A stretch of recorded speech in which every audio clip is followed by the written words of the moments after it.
Well, good evening, everyone. Welcome to tonight's webinar. My name is Mark Heimer. I am a rancher from South Central Saskatchewan and a director on the SAS Soil Board, and we are thrilled to welcome you here this evening. For those of you who don't know who SAS Soil is, we are a nonprofit dedicated to advancing agricultural systems to improve the land and the environment for future generations. Throughout the year, SAS Soil hosts a lineup of field days, webinars, workshops, and our annual soil health conference. And the goal of all of it is to bring people together in an environment they're comfortable with, just to be able to learn about how to make the improvements they want to learn and talk to the people they want to talk to. And that's what we're here to do tonight. If you have any other questions about any of the other events that we will be putting on throughout the year, or just want to see what we have been up to, you can visit our website, sassoil.ca, or sign up to our newsletter, or you could even become a member. That we allow memberships, so that could work too. Tonight's webinar is made possible in part by the farm program. And the farm program provides free and independent online learning, workshops, mentorship, follow-up support, focusing on cover cropping, nitrogen management, and advanced grazing systems. And it allows us to do some of the good field days and workshops and webinars like we put on throughout the year. So a big thank you to FCS and the farm crew. A little bit of housekeeping. If you have questions for Joel, which I am sure you will, if you could enter them in the chat. We're going to save the questions for after Joel's presentation, but if you throw them in the chat as you think of them, then you won't have to try and remember them at the end of the presentation. So let's move on to the webinar. So Joel Williams is an independent plant and soil health educator and consultant. He's worked in Australia, the UK, and Canada, where he is currently based. He has a keen interest in plant and soil interactions and how these may support development in low-input farming systems to maintain production and landscape function. Joel has a passion for teaching and sharing a combination of academic and practical information, and has lectured to farming audiences internationally. And to sum that all up, of all of the speakers that we have had at our conference throughout the years, one of the most requested to bring back is Joel. And that's just the kind of presenter he is, and that's what you're in for tonight. No pressure, Joel. Well, thank you very much, Mark. Good to hear that feedback. Yeah, no pressure indeed. Okay, let me share my slides here and we'll dive straight into it. I've been told we have a bit of a firm finish at 8 o'clock, so I'll make sure I get through this stuff quickly, and then if there's some questions there, we've got time for a bit of a chat at the end. So, yeah, thanks for having me, Sask Soil. Pleasure to come and chat about this. And for those of you, if you're not aware, and folks who catch up on the recording, we'll be doing a bit of a tour around Saskatchewan in November, talking about nitrogen management as well as cover cropping.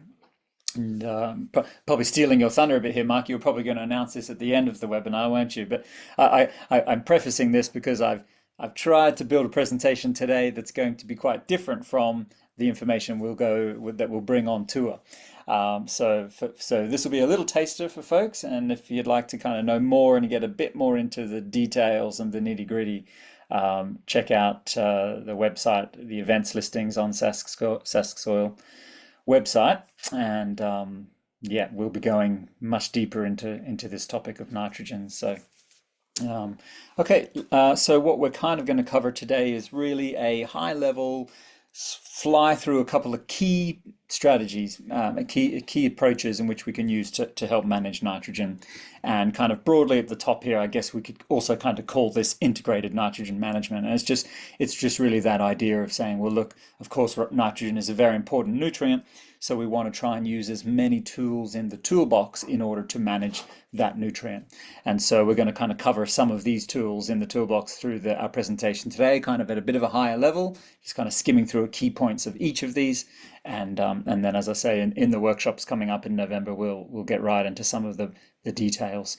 So, but that's kind of the idea. We're trying to kind of integrate many tools in the toolbox, and we do that so that we can minimize our dependency on nitrogen from the bag. Nitrogen from the bag can still be a piece of that puzzle, but of course we want to try and integrate some other strategies to try and minimize the use of that. There's obvious cost savings there to be had. So we're going to fly through some of these. We'll talk about carbon stabilizers, some organic amendments, use of bioferts, plant breeding opportunities, the nitrogen inhibitors, use of precision ferts, variable rate, foliar nitrogen, a little bit on companion and intercropping with legumes, and lastly, especially for Mark, a few slides on livestock integration and how they can also be a piece of that puzzle. So in essence, what we're trying to do is, this point here is synchronize supply and demand. And that's a really tricky thing to do, specifically with nitrogen. And that's because nitrogen is a very reactive nutrient. It is very leaky from the soil. It leaches through very easily, but it also has a tendency to off gas. So it will volatilize off into the air as ammonia gas, or under anaerobic conditions can be turned into nitrous oxides. So we have gaseous forms that float up into the air, and we do have that leachable nitrate form that can wash down through the soil, leach down through the soil. So really, therefore, what we're trying to do is match up when the plant demands are and match up our supply with that. And that general idea just simply means, as you can kind of see on the right hand side here, it just means this idea we're trying to kind of spoon feed.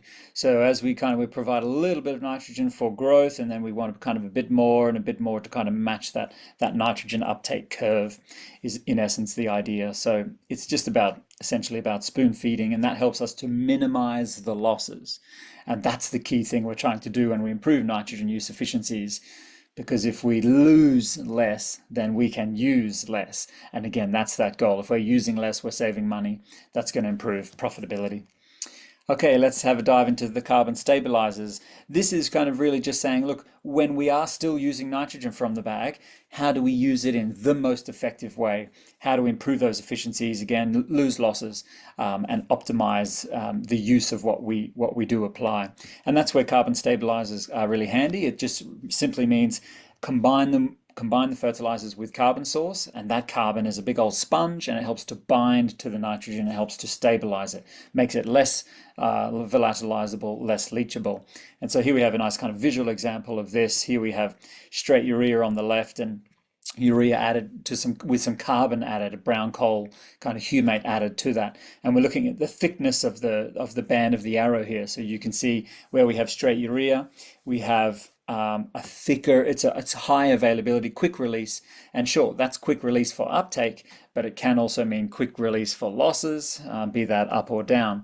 Whereas when we wrap it up in carbon, we are essentially creating slow release mechanism. So we have slow release for plant uptake, and that's going to slow release those potential losses and help to minimize some of those losses. So that's essentially the idea. We're kind of wrapping that nitrogen up with carbon to create a slow release mechanism. And look, there are many studies that have combined carbon-based inputs, humates and things, other carbon additives with nitrogen. And there's many studies that show that it can improve nutrient use efficiencies, reduce that leaching, reduce the ammonia volatilization and the like. So there's many kind of things, ways in which we can do this. And there's a lot of good evidence that shows that these kind of carbon-based inputs do help to improve those efficiencies. We're not going to go through all of these studies. I just wanted to put some titles up there just so you could see that, look, there's a fair old amount of work that's been done in this space. Many studies kind of suggest this opportunity. Now, sure, look, some of these carbon-based additives also present they're naturally occurring materials, many of them, so they can be a little variable in their effect and how well they respond. So that's the case with all naturally occurring materials. They're a little variable, they're a little different. So I'm not going to say that they're a silver bullet by any means. They can work to more or lesser degrees depending on a whole range of kind of factors here. But nonetheless, I'm sharing these as an example to say, look, there is the potential there. So how do we use some of these carbon stabilizers? Well, one, we could add them as a layer to our granular ferts, for example. So we could kind of pre-treat our granular ferts with these liquid kind of carbon coatings, or kind of a dusting of carbon around that granule, kind of like this visual represents here. And some of those liquids, we're not talking huge amounts. It might be 5 to 8 odd liters of kind of the carbon source per ton of the fertilizer granule. So again, we're still using the ferts. We're just trying to wrap it up in carbon to help create that slow release mechanism. And we can kind of do that coating through, through a conveyor or an auger, that kind of thing, just kind of rub some of that carbon around over those granules. So when I say carbon, what am I talking about here? These are the types of things we could be using. Molasses, it could be simple as molasses, some sugars. Humic and fulvic acids are particularly effective because they're a very big sponge. They have a very high exchange capacity, so they're particularly good at this. But we've also got other carbon sources, amino acids, protein hydrolysates, kelp, seaweed type extracts, other plant and compost related extracts. All these things essentially contain carbon compounds, various types, and they can all kind of provide this function. And then you've got, as we'll talk about next, some of the dry carbon sources as well: compost, manures, biochar, raw humates, these types of things. All of those kind of dry materials can also be used to dust or coat the granules, or just as general soil conditioners, as improving the carbon net, the storage capacity of that soil to hold on to nitrogen. So that kind of segues us into this idea of using organic amendments, compost, manures, and the like. And it's really just a simple idea of saying, well, look, we can use fertilizer from the bag, and that's fine as a piece of the puzzle in our matrix here. But the benefit of some of the organic amendments is that they are also containing those very same nutrients, but with this added benefit of carbon. So we have this kind of, instead of the NPK revolution, we should have had a CNPK revolution, where we have this carbon sponge, which is going to bind to those nutrients and help to stabilize them. And so there's a lot of benefits when we provide carbon to soils, as I'm sure many of the listeners will be well aware. So it's not just fertility that we're applying, nutritional fertility, we're also getting some organic materials, some bulk, some fiber from the soil, some carbon, some biostimulants, things to feed the biology and help that soil health and help that soil function. So let's just look at one small example of this, using manure as a supplement to complement fertilizer strategies. So I'll read you this quote here. So we conducted a meta-analysis, so we're summarizing 141 odd studies here, and we found that substituting the livestock manure for synthetic nitrogen fertilizers with an equivalent nitrogen rate increased the crop yield by around about 4 odd %, but it also decreased these nitrogen losses, the reactive nitrogen losses. So we decreased the ammonia off-gassing by 26 odd %. We reduced the nitrate leaching by 29 odd %, and nitrogen runoff by 26 odd %. So on top of that, so we're reducing those losses, but on top of that, we're also helping to build soil organic carbon, which was also increased from the application of those manures. So the results here suggesting that recycling of that manure into agro-ecosystems improves crop productivity, reduces the nitrogen pollution, and also helps to improve soil carbon storage. So supplementing, combining carbon-based manures, compost and the like, organic amendments, is a really good tool to integrate with our traditional fertilizers from the bag as well.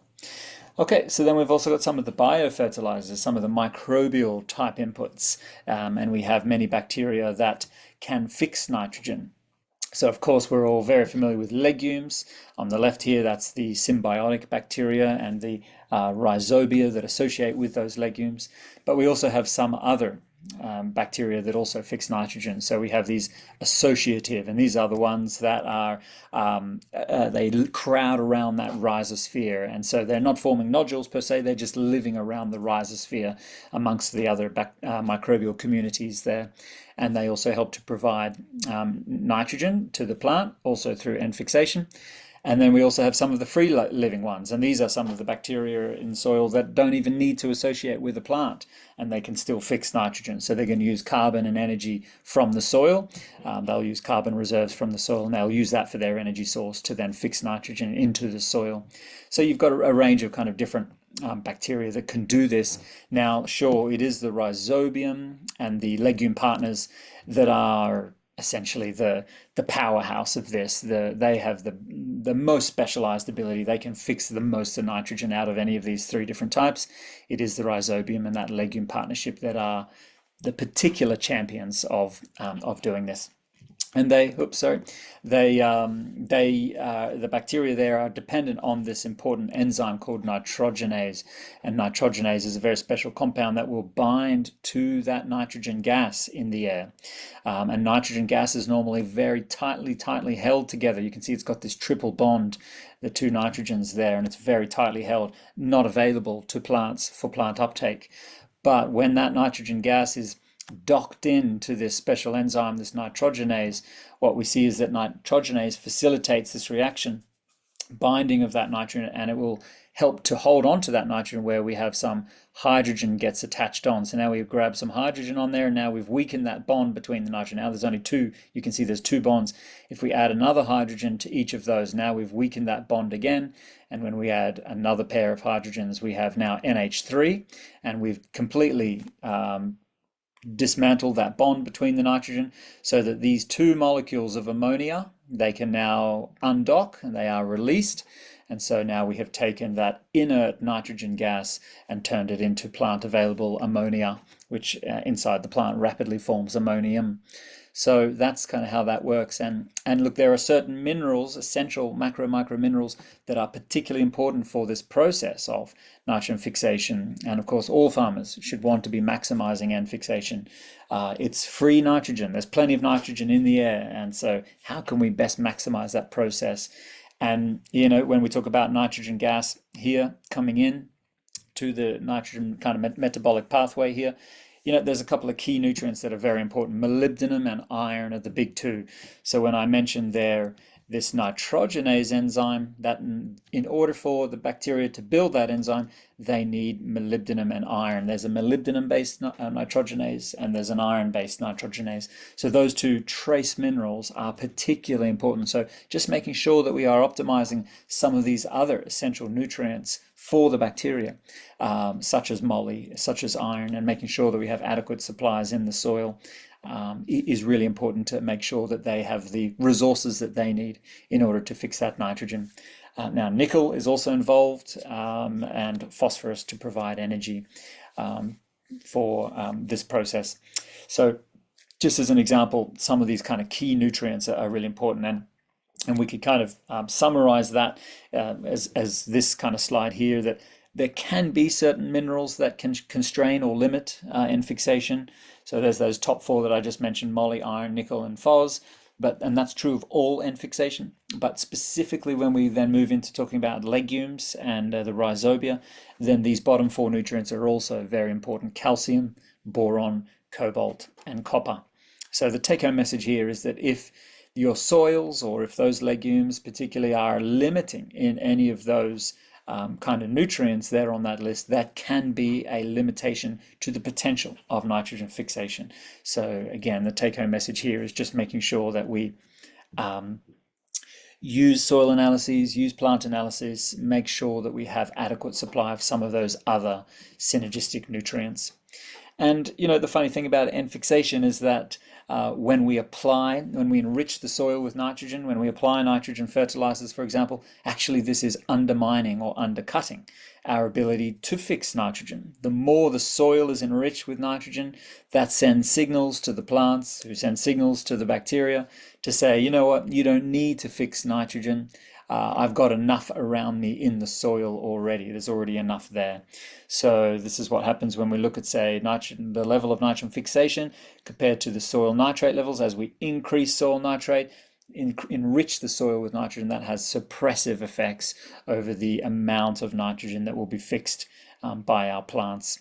So the key message there is that excess nitrogen in the soil, we want to be very when we do use nitrogen fertilizers, we really do want to be very targeted with them and not overdo it, because any excess nitrogen that's floating around in the soil, not only is that wasteful from your own economic point of view and the costs, your cost of production, of course, beyond that, that excess nitrogen floating around in the soil starts to have suppressive effects on those nitrogen fixing bacteria, where they get lazy and they don't bother. So thereby setting up a perpetual cycle of dependency, where if those bacteria stop functioning, then we are going to be dependent on continually supplying that nitrogen. So and this is where one of our strategies coming up next, where we'll talk a little bit about foliar nitrogen, can be a useful strategy, because we are keeping nitrogen out of the soil, or certainly at least trying to limit the amount we apply to the soil, and top up through the foliar, and that really helps to keep the end fixing bacteria switched on down there in the soil.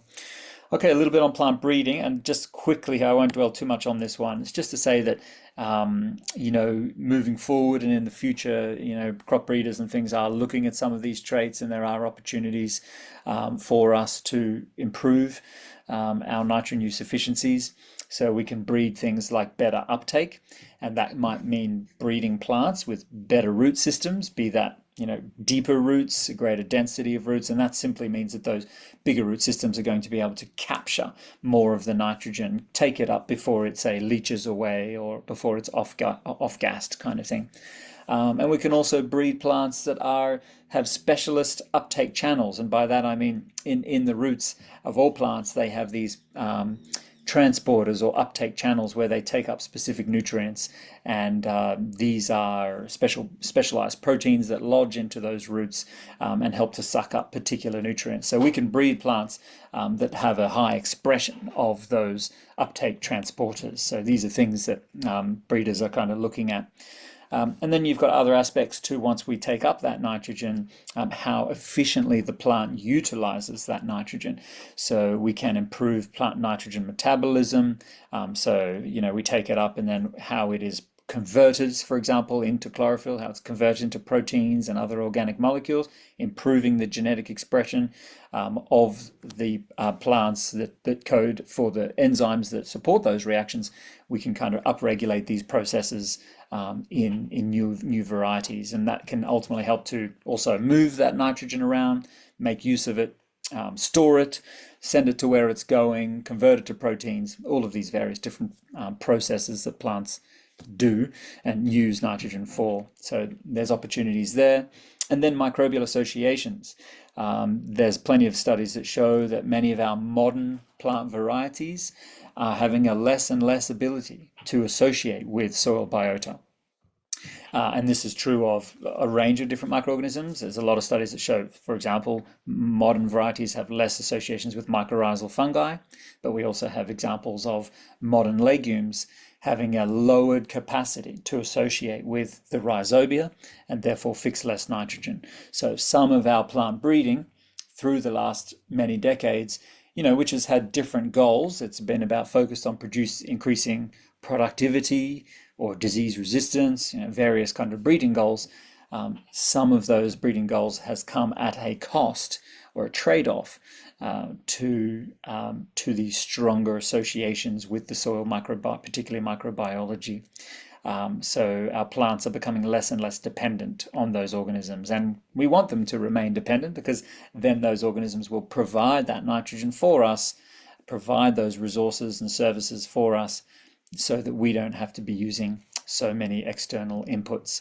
So just a small visual on that. We're all familiar with kind of the discussion around breeding perennial wheat as an example, but just the point to say that, look, of course, that perennial wheat and generally this breeding goal of breeding bigger, deeper root systems That plant there on the left, of course, is just going to have, with that bigger root system, it's going to have so much greater capacity to access nitrogen from the soil, but also, as I mentioned earlier, to catch nitrate from the soil before it leaches through. So we're better able to make use of what's there, but also to recapture and recycle and reuse the nitrogen there. So bigger root system is always going to help, very much so. And you know, this is that point there I was just making about modern domesticated plants having lesser associations with the microbiomes. So we have this kind of really whole new emerging kind of school of thought highlighting that, of course, plants are not just plants. Plants are plants and their associated community of the microbiome, just like we are. We are not just human either. We have all of the bacteria and the like in our guts, in our digestive system. And so we are both a combination of human and microorganism as well. And so this kind of term, we use this term, it's emerged in recent years, called a holobiont. So plants are holobionts, meaning they are the plant plus the community of microbial life, and we are as well.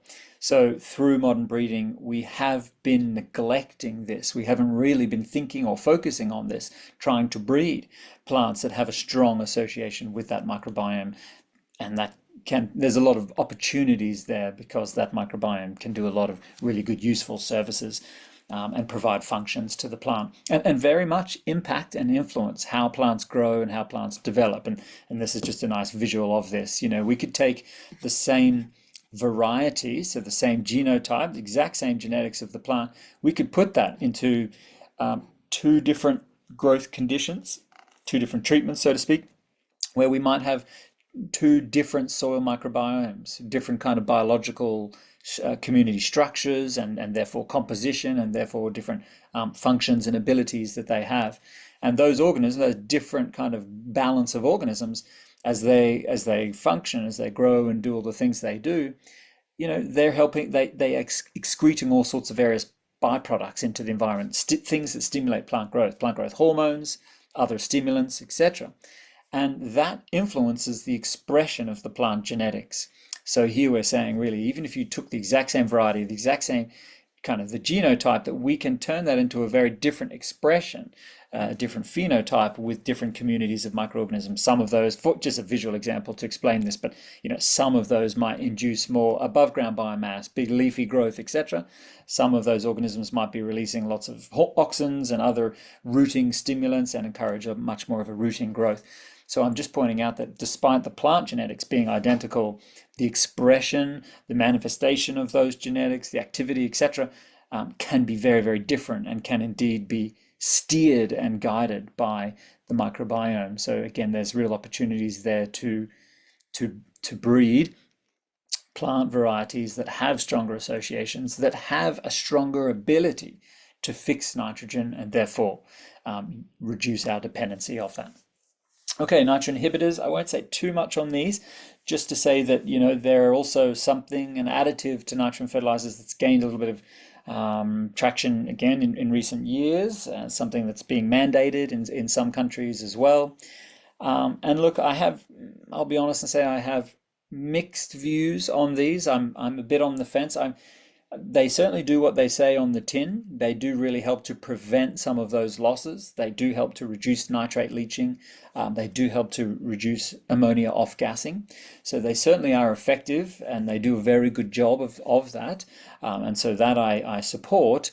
But where I just have a little bit of gray area is that there are some plant toxicity concerns, some phytotoxicity concerns associated with the use of these materials against plant growth. And I've just shared two very quick examples of this, just so people are aware of this at least. So here we have looking at phytotoxicity of these urea, particularly the urease inhibitor. This is the one that locks urea in as urea, minimizing some of the off-gassing as ammonia. And they showed here that These inhibitors can induce a leaf tip necrosis resulting from an accumulation of toxic amounts of urea in plants through inhibition of that urease activity. So when we say urease inhibitors, we're talking about blocking this urease enzyme in the soil, which leads to these losses. So we're trying to block the activity of that enzyme in the soil to slow those losses. But actually, internally inside the plants use the exact same enzyme, urease, in order to make use of urea and process and convert urea. So by blocking the activity of that in the plant, we're actually bottlenecking or inducing this excess or toxicity of urea because it can't be processed. And that I'm kind of referring back to, I'll jump back to this slide here. Here's what I'm talking about here. Here's urea, and nickel is involved in that urease enzyme. So if we block urease enzyme down here in the soil to try and preserve urea as urea, but if plants take up that same urease inhibitor, it also can block the activity of this step right here. So urea gets stuck as urea, starts to accumulate and can cause toxicity. So that's kind of one of the concerns, is the negative effects of these inhibitors once they are taken up by the plant. They definitely do what they say, they do very well in the soil, but there is this question mark about them getting into the plant. And this was another study on maize where, just I won't go to this one in detail, but just in a nutshell explain to you that they also demonstrated that these inhibitors inside the plant actually led to a reduction of urea uptake. So they had a suppressive effect on the plant's ability to take up or absorb urea from the soil, in order to use that. And you can kind of see that here when we look at the urea root uptake. Here we have the gray bar here is with the inhibitor. So you can see where we've added the inhibitor, we're actually having less nitrogen uptake where we're using the inhibitor compared to without. And so this seems to be having suppressive effects on the plant's ability to acquire that urea, and then also to convert or metabolize that urea. So look, I'll just share those two examples so people are aware. I guess all I would emphasize is that you do have an alternative to those inhibitors, which is the carbon stabilizers, where we started the conversation this evening. Adding those humics, those fulvics, for example, they also bind to urea. They'll also stabilize that urea and prevent those losses. But they have a lot of co-benefits, because then you're adding carbon to the system. You're feeding biology, you're conditioning the soil, all of those benefits of adding carbon, you're improving those soil health kind of outcomes. So in essence, I'm just saying there's a lot of co-benefits to those carbon stabilizers, as compared to just the inhibitors that only do one thing. The carbon stabilizers do that plus more. Okay, so I won't dwell on this one. This is just to say that, look, of course, anywhere where you can use a bit more precision placement, application, variable rate, this type of thing, of course, that's going to improve your efficiencies, so that you're not wasting nitrogen and using it unnecessarily in blanket even applications across the field. So I think there's some good opportunities there as a tool in the toolbox. And coupled kind of similar to that, then the opportunity around foliar nitrogen. So again, I mentioned that some of the nitrogen losses happen from the soil. So these kind of difficulties and leaching happens from the soil, off-gassing happens from the soil. So if we can kind of bypass the soil and deliver that nitrogen directly into the plant, there's opportunities there to support plant growth, keep productivity up, but minimize some of those negative effects of nitrogen in the soil. And the nitrogen enrichment that we talked about, which has suppressive effects on N fixation. So we can kind of minimize all those kind of negatives and some of those losses. And yes, plants can absorb nitrogen through the leaf. They have a good ability to do this, particularly fast. It happens quite fast. So the speed of absorption of nitrogen goes in this order. So amino acids, organic forms of nitrogen, are the fastest to be absorbed. That's followed by urea, then ammonium, then nitrate. So if I was using a foliar nitrogen approach, I would lean very heavily towards a combination of urea with some of these amino acids. I would be leaning heavily towards these first two here, because they have a great speed of absorption, and they are both very favorable forms of nitrogen for the plant to use. And we'll dive deeper into that when we do the workshops in November. We'll unpack that one in a lot more detail. But urea has a bunch. Urea is actually quite a favorable form of nitrogen, but when we put it into the soil, as I say, it doesn't often stay as urea. And if we're using those urease inhibitors to keep it as urea, we may also be suppressing uptake. So by putting it directly onto the foliage, we're actually having greater control over what form of nitrogen we're getting into the plant. And there's a lot of benefits associated with that. And urea moves very quickly through the leaf. It will be absorbed within 1 or 2 hours. The bulk of that nitrogen will be absorbed within 1 or 2 hours under ideal conditions. And it also helps to bring other nutrients into the plant with it. So particularly some of the trace minerals have shown to be stimulate the uptake of which is stimulated by the inclusion of a little bit of urea. So just kind of in a nutshell there, you've got opportunities here to use a range of different things. We'll go a bit into this more so in the workshops in November, but urea 10 to 30 odd pounds an acre can be used. You can use a bit of UAN, of course, or UA with sulfur, I think is very favorable. A bit of ammonium sulfate, AMS, of course, is also a good opportunity to combine with urea. That gives you a little bit of sulfur there as well. Then we could consider using a kind of a tissue analysis or a sap analysis to combine some of those other nutrients that are required. To combine some of those other nutrients that are required in the plant. So here I'm talking about, again, if we come back to this slide, we want to ask the plant, tissue analysis, sap analysis, are any of these things lacking, some of these other nutrients, because they are the ones that help to catalyze that conversion along. So with our nitrogen, we want to make sure that some of these additional synergistic nutrients are also present to support that process.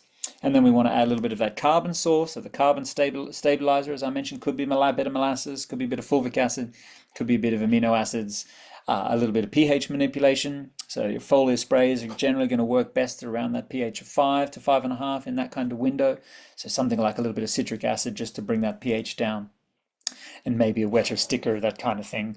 Molasses also does a very good job at kind of helping the droplet quality and evenness and sticking adherence to the leaf. So molasses kind of works quite well there as well.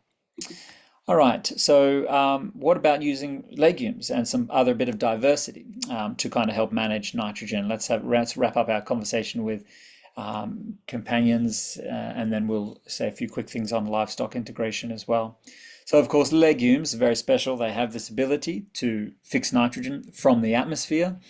And this work here is actually out of Saskatchewan, looking at the nitrogen derived from the atmosphere, the percentage of which different legumes can feed themselves from atmospheric nitrogen. And you can see that the faba beans there are particularly champions of this. About 90% of the nitrogen in faba beans comes from fixation. So they are very, very self-sufficient. And that means they are very, very good companions in discussions around companion or intercropping, because they will not compete for soil nitrogen absorption. And they will not compete against your cereal or your oilseed, whatever it is, your other main cash crop. So faba beans particularly good. Peas and lentils, as you can see there, also quite good. Chickpeas are around about 70% self-sufficient, and soybeans are at the bottom of the rank here. And again, I think there's plenty of studies that show that modern soybean varieties have lost their ability to fix nitrogen. If you look at some of the older varieties and some of the wild types, you find that they have much higher self-sufficiency in terms of the N fixation, but it's something that's been a little bit bred out of them through the last decades.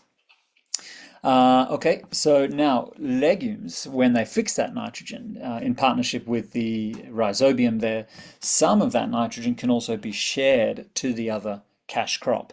And that's where, these kind of options here are very good choices here because they are so self-sufficient. So they've got a bit more left over, they've got a bit more to share.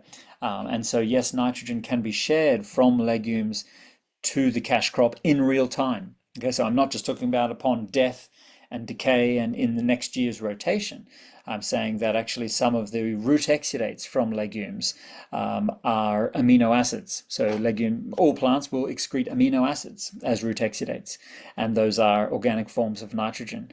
So when we have root intermingling, some of those amino acids coming out through the root exudates can be scavenged and absorbed by the cereal or the grass or the oilseed and taken up. So we have a root exudate sharing pathway. But if the two plants are both mycorrhizal associating, we have this common mycorrhizal network where the two plants are connected by the mycorrhizal fungi. So we can also see direct transfer of nitrogen through that hyphae directly into the non-legume. So there's an opportunity there for real-time sharing. And this was an interesting study here that looked at the root exudate transfer versus mycorrhizal transfer in an example of maize and alfalfa here.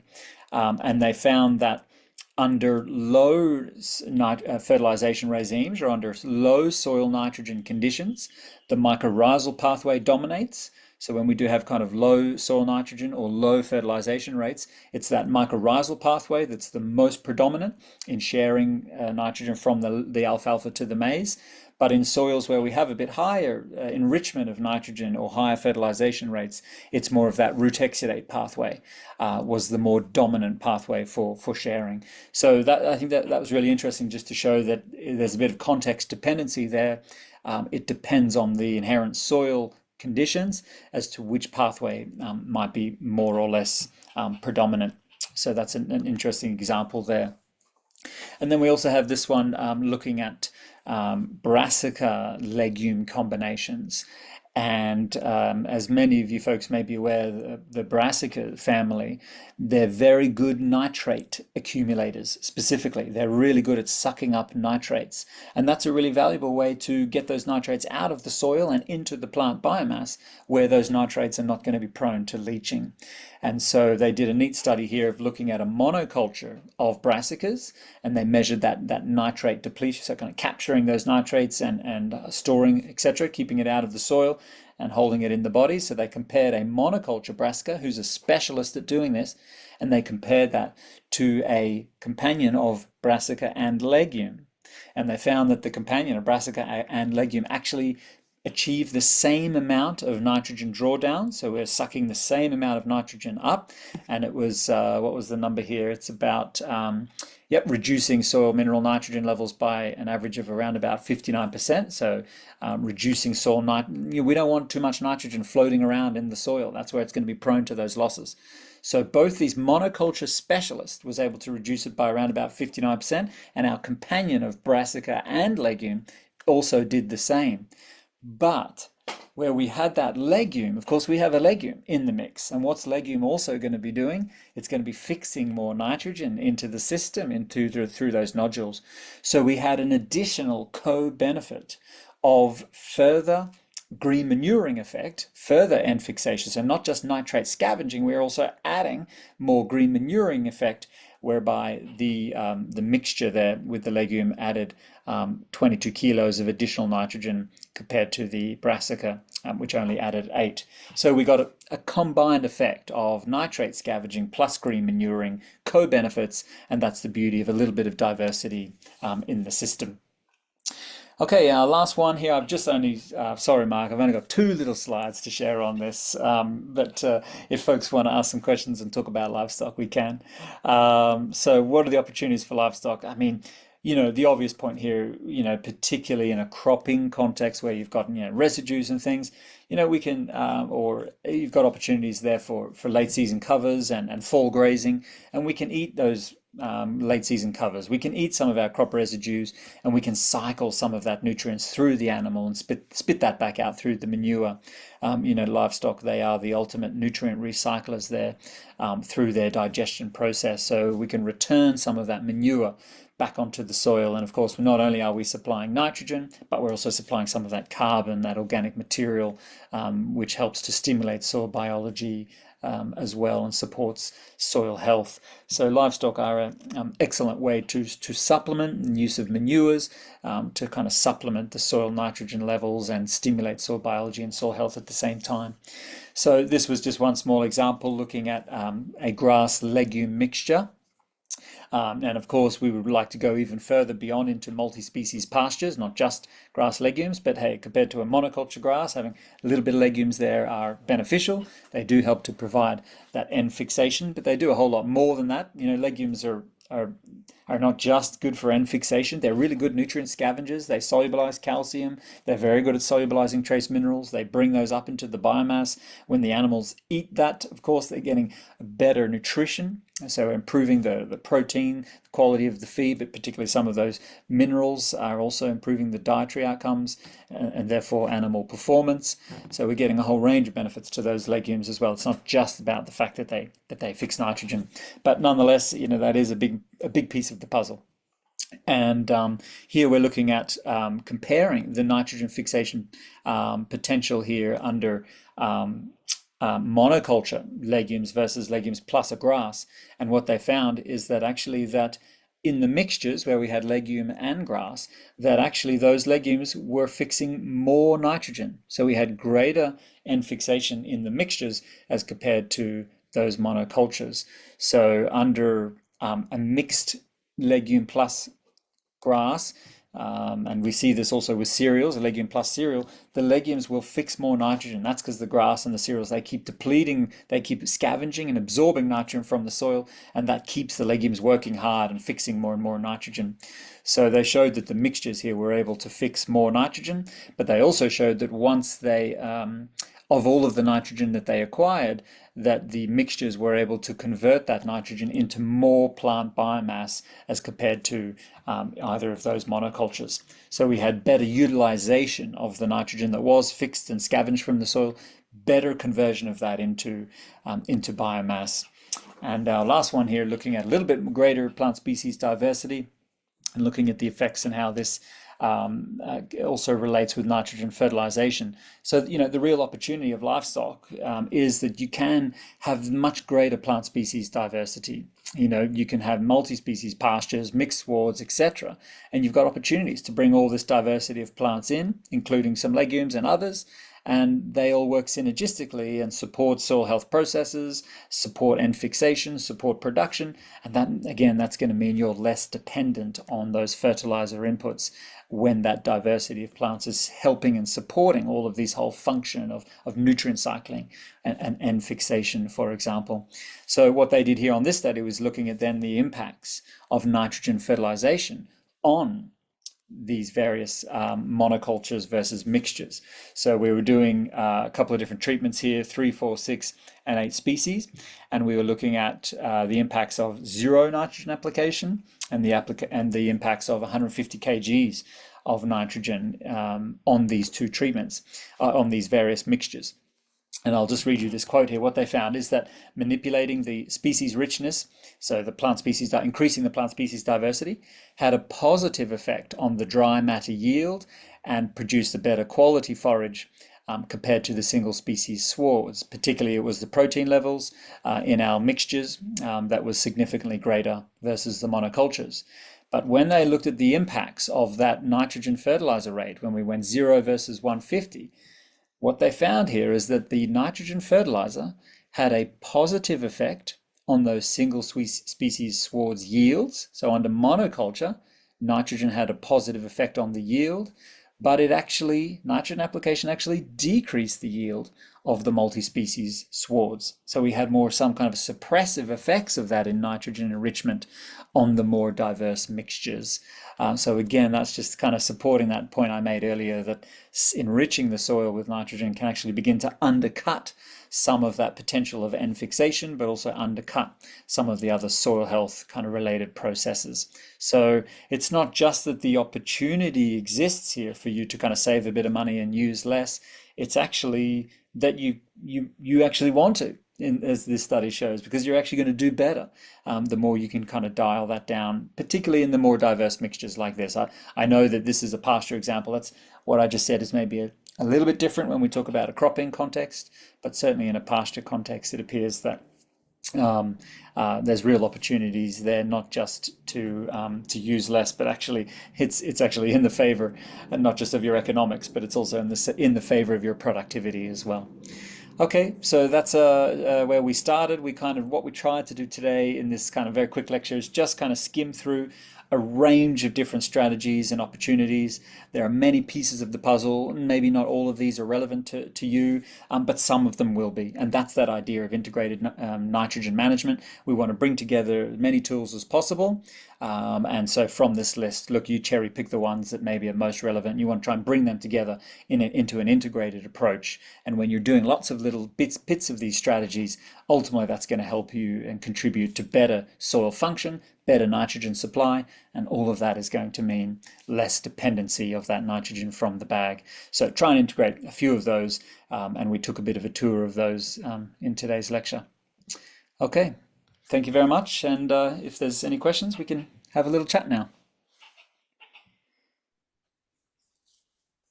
Thank you, Joel. Do we have any questions right off the hop, Tanya?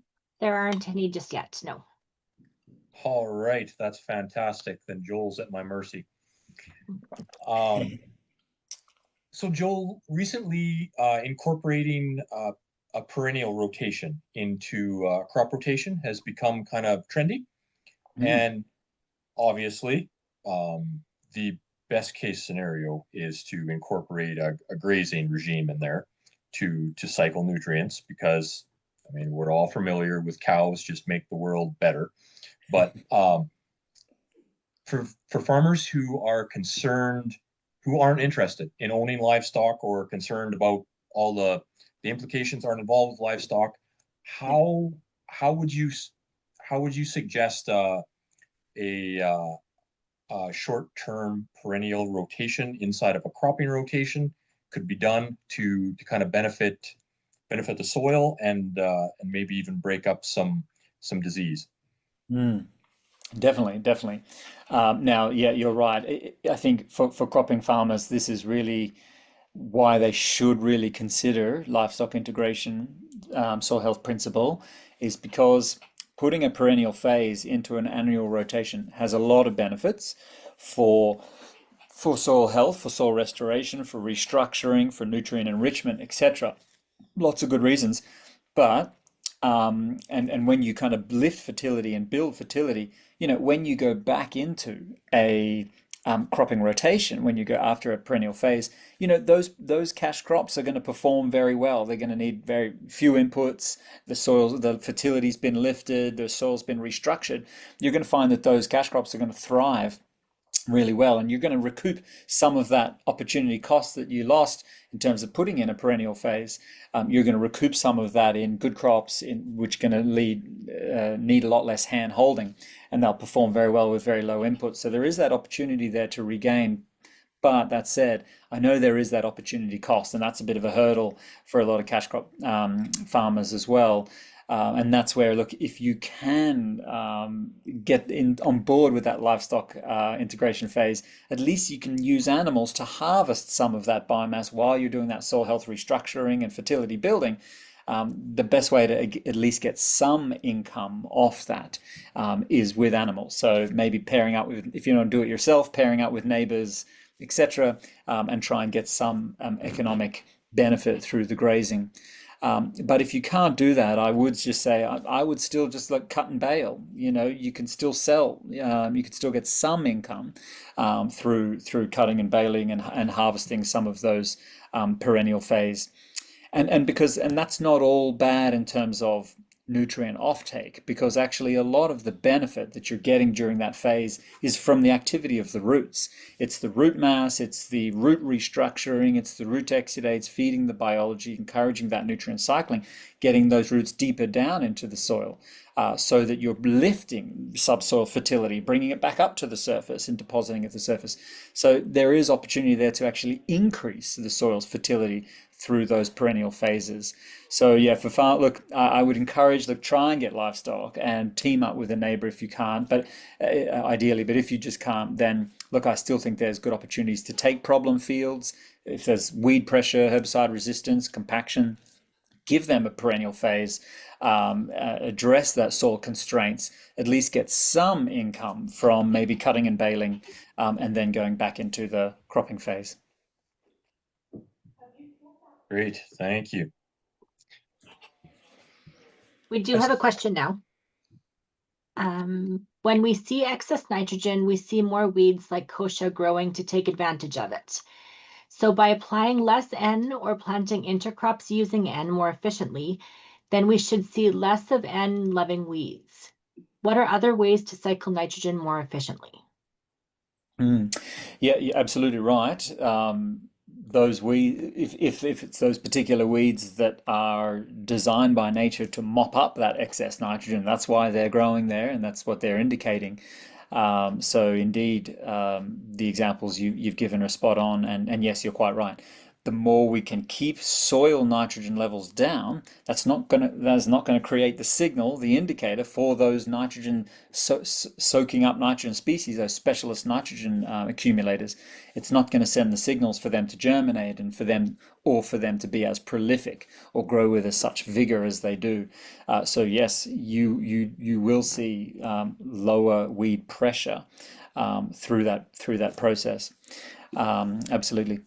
And then in terms of cycling nitrogen, yeah, but basically it's also about encouraging the plants, your cash crops, to also absorb that nitrogen from the soil in a similar kind of vein. We want our cash crops also to be taking up nitrogen from the soil and minimizing that buildup of nitrogen in the soil. Now, look, and it's all a bit of a balance. It's a bit of a trade-off here. You want some, don't get me wrong, you want some nitrogen in the soil. We still need nitrogen availability. But we can be holding nitrogen in the soil, not necessarily in those inorganic forms. So again, this point about, can we store nitrogen in the soil organic matter? Okay, and that's a very important way in which soils hold nitrogen, is to bind it up within soil organic matter. And yes, plants can draw organic nitrogen out of that soil organic matter. So yeah, whatever you can do to build soil organic matter is going to help to hold, like a sponge, to hold on and store that nitrogen. But also we've got those opportunities around storing nitrogen in the bodies of the biology, in the bodies of the bacteria, the fungi, the nematodes, the soil insects, etc., etc. So the more that you can then store nitrogen in the biological forms inside the living organisms, that is also going to help reduce the free soil nitrogen and those associated negatives. But actually, we still have nitrogen in the soil, but it's just bound up in these more favorable forms. And so, we talk a little bit in recent years, a little bit about the whole rhizophagy cycle. And that's a good example, so the plants will then eat those bacteria and extract the nitrogen out of those bacteria internally once the bacteria have been consumed. So the way in which you can really then help to support that process of the bacteria eating the nitrogen from the soil and converting it into their bodies is the use of something like molasses. I mentioned molasses there earlier. As one of the carbon sources. If you can apply some molasses to the soil, and particularly apply some molasses with your soil nitrogen applications, what that molasses does is provide a highly digestible carbon source, sugar, carbohydrate, for the bacteria, and they will rapidly use that sugar to eat the fertilizer, to eat the soil nitrogen, and grow their bodies, and convert that soil nitrogen into their cell walls, into their structures, into these organic forms of nitrogen, in which we then stabilize. So one of the easiest ways is just to include some molasses, particularly with your nitrogen, and that's going to stimulate bacteria to eat that nitrogen and then store that nitrogen in their bodies, which is much more favorable and much more stable in the soil.